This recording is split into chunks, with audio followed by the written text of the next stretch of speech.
이런 상상을 해봅니다. 천국은요,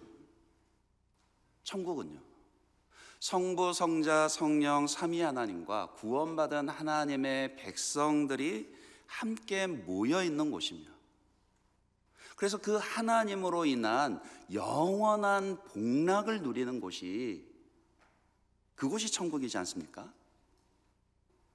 그런데요, 한번 여쭤볼까요? 과연 천국에도 화가 나 있는 사람이 있을까요? 여러분 어떻게 생각하세요? 없습니까? 예, 있습니까? 실은 저도 잘 모르겠습니다. 천국에 화가 난 사람이 있을런지 없을런지 저도 잘 모르겠는데, 근데 만약에 천국에도 화가 난 사람이 있다라면은요, 이 사람 빠지지 않을 것 같아요. 만약에 천국에 누군가가 화가 나 있다라면은 바로 이 여인이 화를 내고 있을 것 같습니다. 누구겠습니까? 오늘 저희가 함께 상고하려고 하는 이 동정녀 마리아입니다. 왜냐하면은 이 로마 가톨릭에서 이 마리아를 잘못 숭배하고 있거든요. 그러니까 우리가 제일 화가 날 때가 언제입니까? 사람들이 나를 알아주지 않을 때도 화가 나지만 나를 오해할 때도 화가 나지 않습니까? 더군다나 신앙인으로서 나에 대한 오해 때문에 오직 예수님께로만, 오직 하나님께로만 가야 할 그 찬양을 빼앗게 된다? 저는 굉장히 화가 날 것 같습니다. 많은 사람들이 좋아하는 그 아베 마리아요. 저도 예전에 가사를 알기 전에는 이 곡의 멜로디를 참 좋아했었거든요.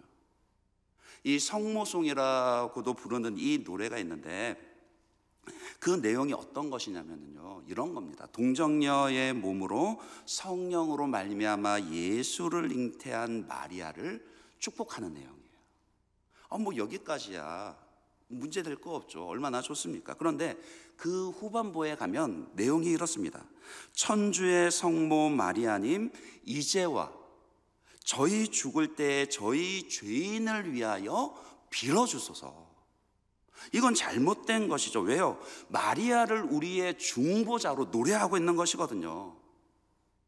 그녀가 믿음의 사람이었고, 특별히 예수님을 잉태하고 출산한 여인으로서 존중을 받고 본받을 수는 있지만은, 그렇다고 그녀를 예수님처럼 우리의 중보자로 높인다라는 것, 그녀를 너무 숭배한 나머지 심지어는 뭐라고까지 주장을 하면은요, 마리아가 평생에 동정녀의 몸을 가지고 있었다, 이런 식으로 마리아를 잘못 거짓되게 숭배를 하고 있거든요. 이것은 마리아 자신도 전혀 원하는 바가 아니었을 겁니다. 마태복음 1장 25절에 보시면은 아들을 낳기까지 동침하지 아니하더니, 그러니까 요셉이 이야기를 하고 있는 거거든요. 아들을 낳기까지 동침하지 아니하더니 낳음의 이름을 예수라 하니라. 마리아의 남편 요셉이 정혼한 그녀가 임신한 것을 알고서 조용히 그냥 파혼을 하고 끝내려고 했을 때 천사가 나타나서, 아니라 그녀가 부정한 여인이 아니라 그녀가 잉태한 것은, 임신한 것은 성령으로 말미암아 된 것이다. 그 계시를 받고는 마리아를 아내로 데려옵니다. 그러고 그 아들을 낳기까지 동침하지 아니했다 그랬는데, 그 얘기는 바꿔서 이야기하면은 아들을 낳은 이후에는 동침을 했다는 겁니까? 안 했다는 겁니까? 했다는 거죠. 그래서 예수님 이후에도 마리아의 태를 통해서 야고보를 비롯해서 요셉, 시몬, 유다, 그리고 이름이 기록되지 아니한 그 여동생 2명들까지, 성경에는 총 마리아가 7명의 자식들을 출산했다라고 그렇게 기록을 합니다. 그러니까 성경만 보더라도 마리아는요, 예수님을 낳기 전까지, 아니 예수님을 낳을 때까지 동정녀의 몸이었던 것이었지, 예수님을 낳고 난 이후에는 그렇지 않았습니다.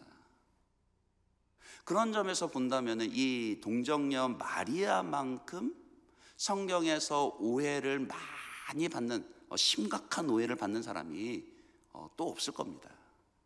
그래서 오늘 저와 여러분은 이 말씀 통해서 이 동정녀 마리아에 대해서 상고하고 그녀의 믿음을 본받기를 원합니다. 첫 번째로 우리가 마리아를 생각할 때 기억해야 할 것은 무엇이냐? 그녀도 구원을 받아야 할 죄인이라는 점입니다. 다시 말씀을 드립니다. 마리아도 구원을 받아야 할 죄인입니다. 그녀가 동정녀 마리아로 불리는 것은요, 말씀드린 대로 그녀가 평생 동정녀의 몸이었기 때문이 아니라요, 구주 예수를 잉태하고 출산할 때 남자를 알지 못하는, 남자와 관계를 맺지 않은 그런 처녀의 몸으로서 잉태하고 출산을 했기 때문입니다. 그래서 동정녀 마리아라 그리 불리는 것이죠. 그 일은 반드시 필요한 일이었습니다. 하나님께서 우리의 구원을 이루는 데 있어서 반드시 필요한 일이었기 때문에 그렇게 하신 것이죠. 성육신하신 예수님께서는 저와 여러분과 똑같은 육체를 입고 하나님의 동등됨을 취할 것으로 여기지 아니하시고 자기를 비워서 낮추심으로 우리와 똑같은 몸을 입고 오셨습니다. 그래서 줄이면 배고팠고, 피곤하면 졸렸고, 다치면 아팠고요. 우리와 똑같았어요. 그러나 뭐요? 죄는 전혀 없으셨죠. 죄가 없는 몸으로 오셔서 우리를 위한 대속의 죽음을 죽으시고 우리를 대표해서 완전한 순종을 이루시기 위해서, 그렇게 죄 없는 육체로 오시기 위해서 그 도구로 동정녀 마리아가 쓰임을 받은 것이죠. 그러나 그렇다고 해서 그녀가 죄가 없는 것은 아닙니다. 성경의 가르치는 진리는 분명합니다. 하나님께서 우리에게 주신 중보자, 하나님께서 우리에게 주신 구원자의 이름은 오직 예수로 유일하다라는 거예요. 사도행전 4장 12절 말씀에 다른 이로서는 구원을 받을 수 없나니 천하 사람 중에 구원을 받을 만한 다른 이름을 우리에게 주신 일이 없습니다. 마리아는 아닙니다. 누구밖에 없습니까? 예수밖에 없습니다. 그러니 우리가 동정녀 마리아를 생각할 때에는요, 그녀를 오해하는 것처럼 그녀를 우리의 중보자로 그렇게 생각할 것이 아니라 그녀 역시 마찬가지로 구원을 받아야 할 죄인이었고, 그렇기 때문에요, 마리아를 생각할 때는 누구를 바라보아야 합니까? 예수를 바라보아야 합니다. 그 동정녀 몸에서 나신 예수 그리스도를 믿음으로 바라보아야 하는 것이죠. 마리아를 올바르게 생각하는 것은 그겁니다. 마리아를 통해서요, 구주 예수 그리스도, 유일한 구주 예수 그리스도를 바라보는 것이에요. 그리고 또한 마리아조차도 구원받아야 할 죄인이었다, 이 사실은 우리에게 위로를 주기도 합니다. 왜 그렇습니까? 저와 여러분도 구원을 받아야 할 죄인이지 않습니까? 그렇지 않나요? 그러나 예수를 믿음으로 인해서 이미 구원받은 죄인입니다. 믿으시기 바랍니다. 이 믿음이 우리에게 넉넉함을 가져다 줍니다. 스스로에 대해서 용납하고 이해할 수 있는 넉넉함을 가져다 줍니다. 이제 2023년 이 한 해도 얼마 남지 않았는데 여러분들은 어떻습니까? 이 한 해를 이제 돌이키고 정리하실 때 만족스러운 부분이 많으십니까? 아니면은 불만족스러운 부분이 많습니까? 뭐 그거야 여러 가지로 있을 수 있죠. 그런데 다른 어떤 것보다도요, 저 스스로에 대해서는 사실은 만족하기가 어려운 것 같아요. 왜 나는 아직도 이 모양일까?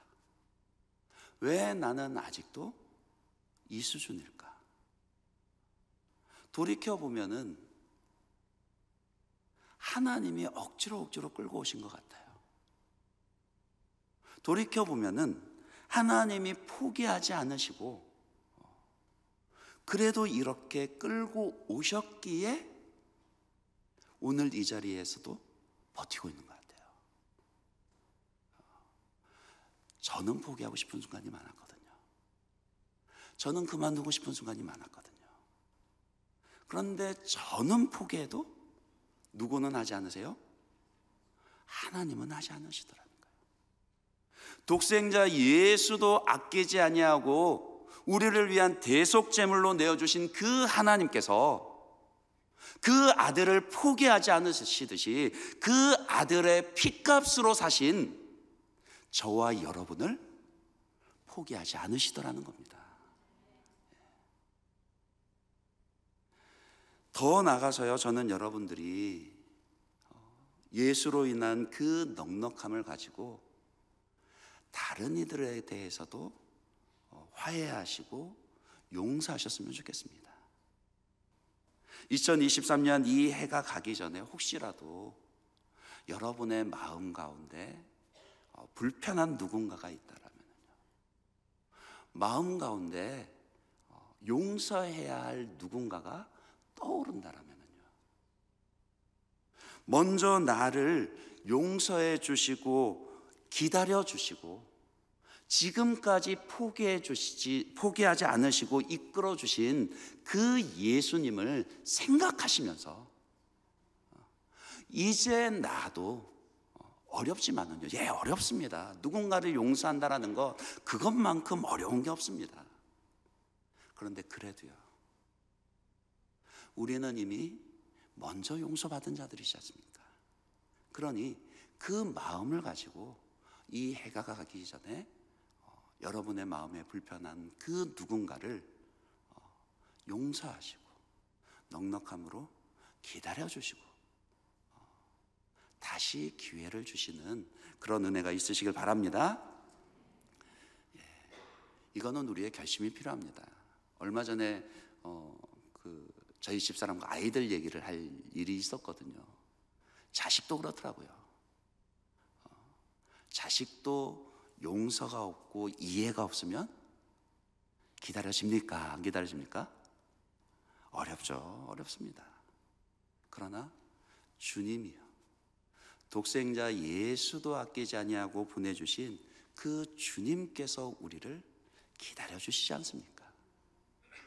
나도 나를 포기하고 싶은 그 순간조차도 주님이 또다시 내게 기회를 주시지 않습니까? 그러니 우리도 우리의 형제에게, 우리의 이웃에게 한 번 더 기회를 줘보시자고요. 그런 은혜가 있으시기를 바랍니다. 그리고 동정녀 마리아를 생각할 때 두 번째로 생각할 것은요, 마리아는 하나님께 쓰임받은 믿음의 사람이었다라는 것입니다. 아마 마리아 하면은 대표적으로 떠올리는 이미지가 바로 그것일 겁니다. 하나님께 쓰임받은, 그것도 하나님의 구원의 역사에 있어서 예수 그리스도가 이 땅에 몸을 입고 오는데 쓰임을 받은, 그런 의미에서는 가장 존귀한 여인으로 쓰임을 받은 그런 믿음의 사람인 것이죠. 그런데 그녀가 어떻게 하나님께 그렇게 쓰임받을 수 있었습니까? 첫 번째로는요, 바로 그녀의 믿음 때문입니다. 29절에 보시면은 천사 가브리엘을 만났을 때 마리아의 반응을 이렇게 기록을 합니다. 처녀가, 동정녀의 몸이었다는 것을 강조하는 것이죠. 처녀가 그 말을 듣고 놀라 이런 인사가 어찌함인가 생각하매. 그러니까 이 말씀은 무슨 말이에요? 가브리엘 천사가 나타나서 그녀에게 수태고지를 하기 시작하는데 자기의 그런 상식에서도 도저히 있을 수 없는 일이라는 거예요. 나는 남자를 알지 못하는데 나는 남자와 관계를 맺은 적이 없는 정결한 처녀의 몸인데 어떻게 임신을 하고 어떻게 아이를 낳을 수 있는가? 이거는 도저히 불가능하다. 그게 그녀의 첫 반응이었습니다. 그래서 가브리엘 천사가 설명을 해주죠. 뭐라 그럽니까? 사람의 능으로는 되지 아니하지만 그러나 35절에요. 성령이 내게 임하시고 성령의 능력으로 지극히 높으신 이의 능력이 너를 덮으시리니 이러므로 나실 바 거룩한 이는 하나님의 아들이라 일컬어지리라. 그래 마리아야, 네 말이 맞다. 사람의 상식으로는 네 능력으로는 도저히 되지 않는 그런 일이지만 하나님의 능력이 너에게 임하시면 된다. 하나님께서 천사를 통해 그 말씀을 주셨을 때 마리아는 어떻게 했다고요? 믿었다라는 겁니다. 오해하지 마십시오. 마리아가 좀 순진한 사람이었다라든지 아니면 모자라거나 단순한 사람이었다든지 그래서 그런 엄청난 일을 믿을 수 있었던 거 아닙니다. 천사가 마리아에게 수태고지를 하면서 그 증거로 또 어떤 사건을 일러주냐면요, 그 친척 가운데 엘리사벳 이야기를 해요. 엘리사벳은 나이가 많았기 때문에 그녀도 마찬가지로요, 도저히 임신할 수 없는 그런 상황이었음에도 불구하고 어떻게 해요? 이미 임신한 지 6개월이 되었다. 이제 중요한 것은 그 이야기를 들었을 때 그때 마리아의 반응이죠. 어떻게 했습니까? 한달음에 달려갔습니다. 정말로 내게 임한 그 하나님의 말씀이 사실인지 아닌지, 내가 만난 그 천사가 하나님이 보내신 천사가 맞는지 아닌지 급히 뛰어가서 자기의 두 눈으로 보고 확인을 했던 겁니다. 그러니까 마리아는요, 그리 호락호락한 사람이 아닙니다. 충분히 따져야 될 것에 대해서도 따져볼 수 있는 그런 사람이었어요. 그러나 그럼에도 불구하고 자기의 상식을 의지한 게 아니라 무엇을 믿었다고요? 하나님의 말씀이요, 하나님의 능력을 믿었고 그 믿음으로 하나님께 쓰임을 받았던 것입니다. 그리고 믿음만은 아닙니다. 하나님께 그녀가 쓰임 받을 수 있었던 것은 그 믿음과 함께 무엇이 있었기 때문에요? 순종이 있었기 때문입니다. 우리가 상식을 초월한 그 하나님의 능력에 대해서 믿게 된 것하고 믿음이 있는 것하고 실제로 그 믿음에 내가 순종하는 것하고는요, 별개의 문제일 수 있거든요. 그녀의 믿음은 순종이 있는 믿음이었습니다. 사실 마리아의 입장에서 따져보면요, 좋습니다. 하나님의 능력이 임하면 얼마든지 동정녀의 몸에서도 처녀의 몸에서도 아들을 낳을 수 있습니다. 믿어요. 근데 그게 왜 하필이면 나여야 하냐고요. 마리아의 입장에서 한번 생각해 보십시오. 하나님, 제가 믿습니다. 근데 좀 따져보자고요. 잠시만요. 지금 제가 어떤 형편에 있는지 아시잖아요. 저는 처녀의 몸으로, 그러나 이미 정혼자가 있습니다. 약혼자가 있습니다. 저는 그 사랑하는 사람과 결혼할 날만 손꼽아 기다려왔었고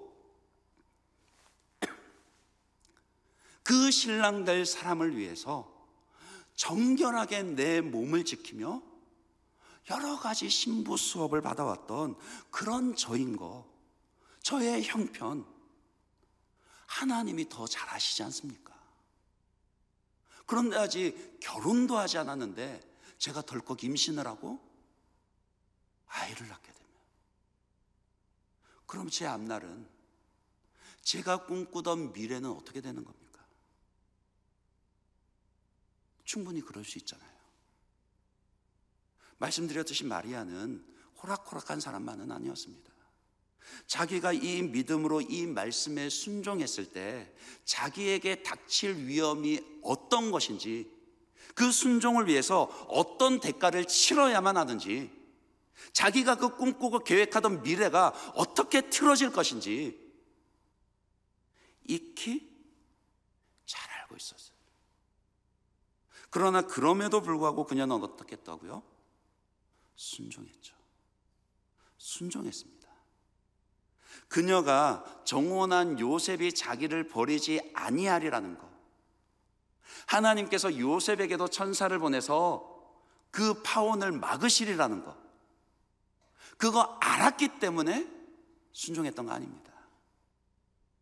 그녀가 순종했더니 하나님이 그리 역사하시며 그녀를 구원의 도구가 되게 하신 것이죠.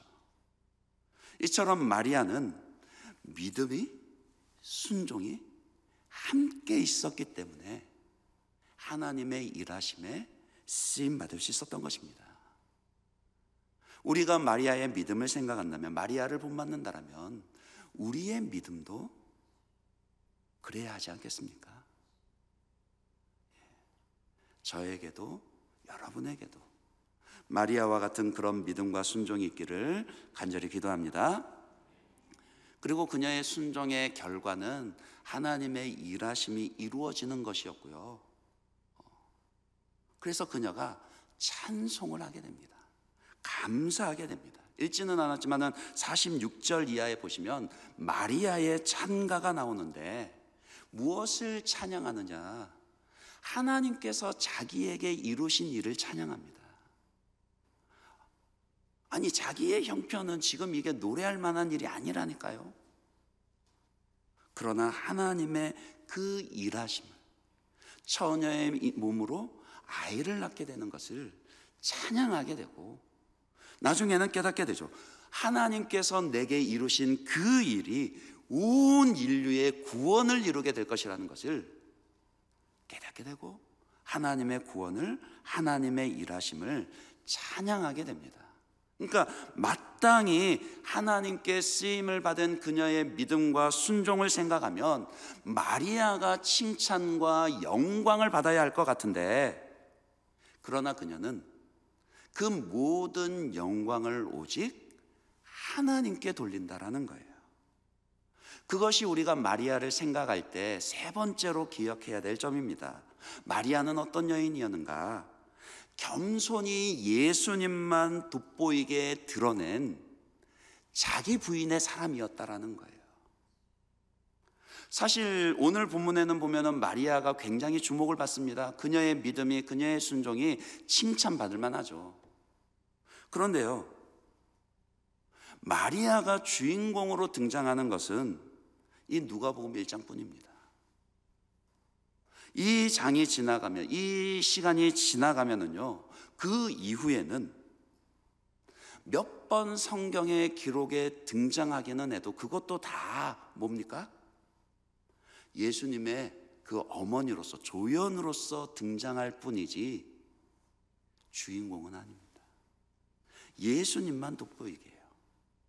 그러다가 아예 예수님의 공생의 사역 기간 동안에는 이 마리아에 대한 언급이, 잠시 그 동생들과 함께 집안에서 가르치던 예수님을 찾아왔을 때 그때 잠깐 언급이 되기는 하지만 아예 그녀에 대한 이야기가 사라졌다가 마지막에 예수님이 십자가에 못 박히시는 장면에 가서야 다시 마리아가 등장합니다.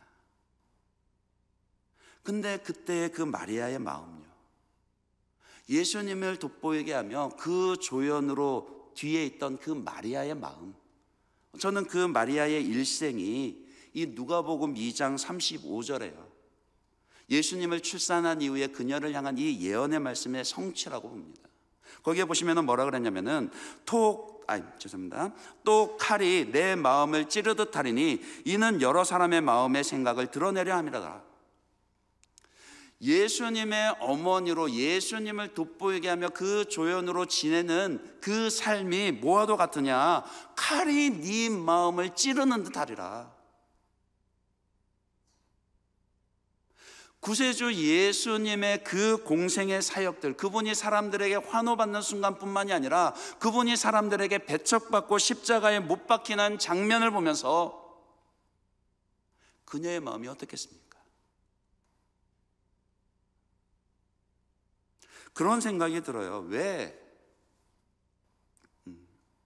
왜 어머니로서 그 마리아의 마음요, 그 마음이 예수님을 돋보이게 하는 조연으로서 그 마리아의 모습을 부각시키는 것일까?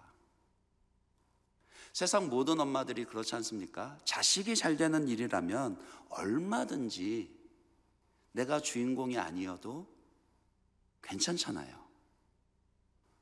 맞죠? 그렇지 않습니까? 근데 사실 자식이 아니고 다른 사람에게는 쉽지 않죠. 누구도 다른 사람들에게 지는 것 좋아하지 않습니다. 누구도 내 옆에 사람이 나보다 더 주목받는 거 좋아하지 않습니다. 할 수만 있으면 내가 드러나길 원하고, 할 수만 있으면 내가 이기기를 원하고, 할 수만 있으면 내가 주인공이 되기를 원합니다. 그것은 많은 경우에 있어서 예수님 앞에서도 마찬가지예요. 연말이 되면 그런 얘기를 종종 듣습니다. 내가 한 해 동안 열심히 봉사했는데 누구도 나를 알아주지 않더라. 나는 열심히 하는데 내가 보기에는 나보다 덜한 저 사람보다 내가 더 인정을 못 받는 것 같더라. 그런데 어머니의 마음은 그렇지 않죠. 자기 부인의 마음을 가장 잘 배울 수 있는 게 어머니의 마음인 것 같아요. 그리고 동정녀 마리아는 그 어머니의 마음을 통해서 오직 예수님만 돋보이게 하며 겸손히 자기는 부인하는 그런 자기 부인의 모습을 가장 잘 보여주는 인물이 바로 이 마리아라, 그런 생각이 듭니다. 예수님만을 높이기 위해서는 자기 부인이 필요합니다. 나를 알아주지 않았을 때 서운함요. 그 서운함이 드는 거는 당연합니다. 그런 감정 자체를 부인해야 된다, 그런 말씀은 아니에요. 그러나 우리가 인정받을 때도 나를 통해서 예수님이 드러나야 한다라면은, 반대로 내가 서운할 때도 나를 통해서 예수님이 드러나야 하지 않겠습니까? 그것을 기억하자라고요. 그것이 자기 부인입니다. 말씀을 맺겠습니다. 성경의 많은 인물들 가운데 가장 오해를 받는 인물이 이 마리아라, 그런 말씀을 드렸습니다. 그렇기 때문에 우리가 이 마리아에 대해서 올바르게 생각하고 올바르게 이해하는 것이 필요하는데, 이 마리아에 대해서도 우리가 올바르게 이해하기만 하면은 그녀를 통해서 본받을 수 있는, 본받아야만 하는 그런 믿음의 모습들이 너무나도 많이 있습니다. 우리가 아브라함을 본받듯이, 다윗을 본받듯이 이 마리아의 믿음을 본받을 수 있길 바랍니다. 무엇보다도요, 예수님만을 높이고 드러내기 위해서 자기를 부인하는 그런 모습이요, 그 믿음과 순종으로 그토록 동정녀 탄생이라는 엄청나고 놀라운 일에 하나님께 쓰임 받았음에도, 그럼에도 불구하고 자기를 자랑하기보다는 오직 예수님만 드러내고 예수님만 자랑하는 그런 믿음의 사람, 바라기는 저와 여러분이 그런 믿음의 사람 되시기를 주님의 이름으로 축복합니다.